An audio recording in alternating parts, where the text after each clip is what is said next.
Magsisimula na ngayong araw ang public interviews para sa susunod na Associate Justice ng Korte Suprema.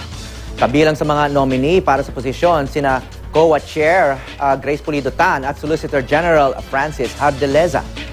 Papalitan na ng mapipili ang nagretirong si Supreme Court Associate Justice Roberto Abad. May news to go si Claire Delfin. Claire.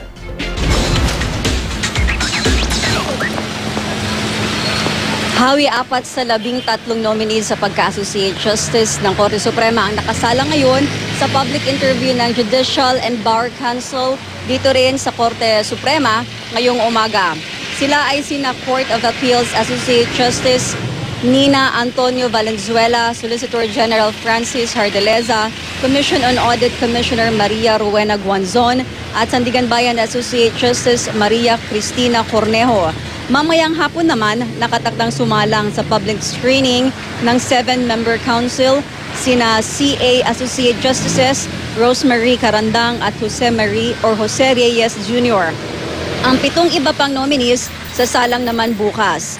Sila ay sina COA Chairman Grace Pulido-Tan, CA Presiding Justice Andres Reyes Jr.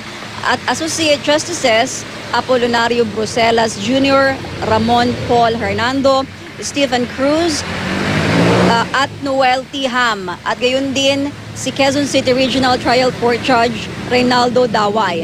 Matapos silang dumaan sa screening, magre-rekomenda ng JBC o ang JBC ng napiling nominee sa Pangulo at ang Pangulo na ang mamimili mula sa mga inirekomenda kung sino ang kanyang ilalagay sa pwesto. Ang pwesto ay nabakante matapos magretiro noong May 22 si Supreme Court Associate Justice Roberto Abad. Sa konstitusyon, ito ang mga nakasaad na basic requirements mula sa mga kandidato sa posisyon ng SC Associate Justice.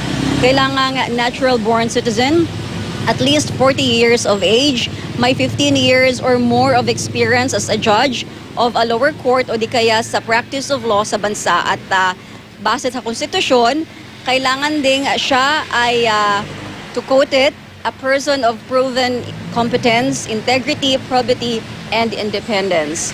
Hawi. Okay, maraming salamat, Claire Delfin.